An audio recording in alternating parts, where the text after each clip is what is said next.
Selamat datang di website Kampung Banjar Osoy. Di sini, Bapak Ibu bisa menemukan informasi, layanan persuratan, dan juga transparansi. Selain itu, Bapak Ibu juga bisa melihat profil kampung, galeri, berita pengaduan, serta lembaga masyarakat. Semuanya dalam satu tempat. Di menu beranda, pertama akan ada sambutan dari Kepala Kampung Banjar Osoy, lalu di bawahnya ada berita desa. Pastikan Bapak Ibu untuk membacanya agar tidak ketinggalan informasi terbaru. Lanjut, ada galeri kampung berisi dokumentasi kegiatan yang terjadi di Kampung Banjar Osoy. Di bawah galeri ini ada beberapa pertanyaan umum seputar penggunaan website ini. Berikutnya testimoni pengguna. Di sini Bapak Ibu juga bisa ikut memberikan pendapat Bapak Ibu tentang website ini. Lalu yang terakhir ada hari dan jam kerja lengkap dengan tombol WhatsApp untuk menghubungi aparat Kampung Banjar Osoy. Cukup klik, nanti langsung diarahkan ke WhatsApp. Nah, di bagian sini juga ada hubungi kami. Kami menampilkan informasi kontak kampung, email, dan juga tautan ke sosial media, baik itu Instagram, Facebook, WhatsApp, YouTube, TikTok, maupun Twitter. Selanjutnya ada menu profil. Di sini, menu profil Bapak Ibu dapat melihat sejarah Kampung Banjar Osoy, lalu juga dapat melihat struktur organisasi berisi bagan dan profil perangkat kampung mulai dari kepala kampung, sekretaris, dan juga jajarannya. Bapak Ibu juga bisa melihat visi dan misi dari Kampung Banjar Osoy, dan juga yang terakhir bisa melihat peta desa yang menampilkan batas wilayah Kampung Banjar Osoy mulai dari bagian utara, selatan, timur, dan barat, serta luas wilayah, jumlah penduduk, dan juga Bapak Ibu bisa melihat lokasi dari Kampung Banjar Osoy ini sendiri seperti ini. Selanjutnya ada menu galeri. Nah, di sini Bapak Ibu bisa melihat foto-foto seluruh kegiatan di Kampung Banjar Osoy. Menu galeri ini memuat berbagai kabar dan pengumuman penting. Silahkan diakses agar Bapak Ibu bisa mengetahui informasi terbaru yang ada di Kampung Banjar Osoy. Seperti ini. Dan berita pun menampilkan berita-berita yang terjadi di Kampung Banjar Osoy. Silakan Bapak Ibu baca agar tidak ketinggalan informasi terbaru. Kita lanjut ke menu pengaduan. Pada menu ini, Bapak Ibu bisa mengirim pesan pengaduan kepada aparat kampung atau admin jika ada kendala atau masukan yang ingin disampaikan. Selanjutnya ada menu layanan. Di sini, bagian menu layanan tersedia permohonan surat yang akan diajukan surat ke kantor dan buat surat mandiri atau mencetak sendiri dari rumah. Namun untuk mengakses dua layanan ini, Bapak Ibu harus memiliki akun dan login terlebih dahulu. Menu selanjutnya yaitu lembaga masyarakat. Di sini, Bapak Ibu bisa melihat BUMDes. Ya, di sini bagian informasi BUMDes akan ditampilkan mulai dari visi, misi, dan juga hubungi kami. Bapak Ibu juga bisa melihat informasi tentang Karang Taruna, informasi tentang RT RW, lengkap dengan profil RT dan juga RW yang ada di Kampung Banjar Osoy. Lalu yang terakhir ada informasi tentang PKK. Kita lanjut ke menu transparansi. Di menu transparansi berisi tentang data penduduk atau monografi yang disajikan tahun per tahun. Lalu kita lanjut ke menu APBD atau anggaran pendapatan dan belanja desa yang ditampilkan secara transparan per tahunnya. Bapak Ibu bisa melihatnya di sini, anggaran Kampung Banjar Osoy mulai dari tahun ke tahun. Dan juga yang terakhir ada IDM atau Indeks Desa Membangun. Di sini ditampilkan informasi IDM Kampung Banjar Osoy dari tahun ke tahun. Selanjutnya, kita akan langsung masuk saja dalam tutorial singkat bagaimana mengakses layanan persuratan di website Kampung Banjar Osoy ini. Silakan Bapak Ibu klik masuk pada pojok kanan atas. Lalu jika sudah punya akun, silakan masukkan username dan password lalu klik login. Namun di sini saya belum punya akun, jadi saya akan daftar di sini seperti ini. Lalu saya akan memasukkan nama pengguna saya membuat nama pengguna saya, misalnya seperti ini. Lalu saya memasukkan alamat email saya.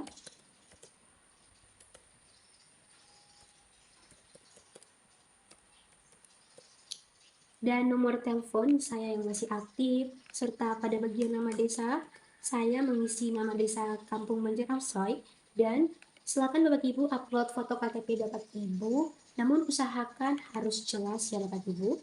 Dan terakhir, silakan buat kata sandinya. Klik saja daftar.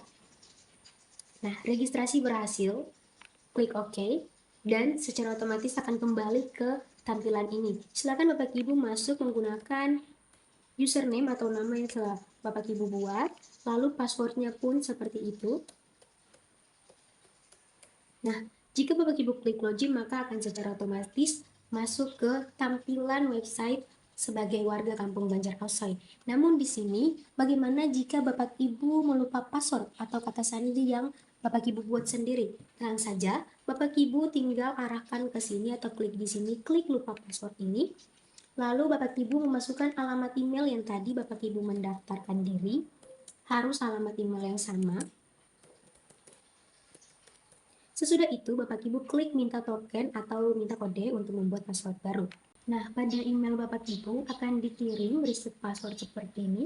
Silakan Bapak Ibu melihat kode atau tokennya, dan silakan Bapak Ibu memasukkan kode atau token tersebut ke dalam verifikasi untuk diverifikasi.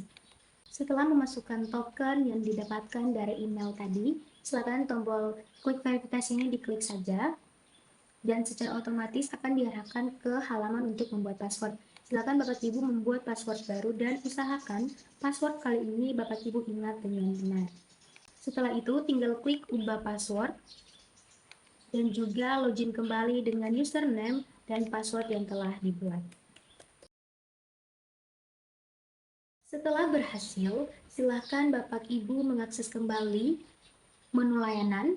Silakan akses permohonan surat jika ingin dibuat oleh kantor, lalu silakan akses buat surat mandiri jika ingin mencetak surat sendiri di rumah. Nah, baik, pada permohonan surat ini, silakan masukkan NIK Bapak Ibu dengan benar dan data diri lainnya yang diminta. Setelah Bapak Ibu mengisi semua data yang diminta pada form permohonan surat, silakan langsung klik kirim permohonan, dan secara otomatis surat Bapak Ibu sudah dikirim permohonannya ke admin atau staf desa dan sedang ditinjau. Silakan klik saja kembali, dan di bagian status surat ini Bapak Ibu bisa melihat bahwa status surat permohonan Bapak Ibu itu statusnya bagaimana, apakah sedang diproses atau sudah diterima ataukah ditolak. Nah, di sini statusnya masih diproses dan Bapak Ibu tinggal menunggu admin untuk menyetujuinya. Di sini statusnya masih diproses. Nah, selanjutnya, bagaimana jika Bapak Ibu ingin membuat surat mandiri atau ingin mencetak surat sendiri dari rumah? Langkahnya Bapak Ibu tinggal pergi saja ke halaman surat mandiri ini, lalu pilih nama surat, dan silakan Bapak Ibu pilih surat yang ingin Bapak Ibu buat sesuai dengan kebutuhan Bapak Ibu. Misalnya saya contohkan di sini surat keterangan usaha. Silakan Bapak Ibu memasukkan data-data yang diminta dengan benar.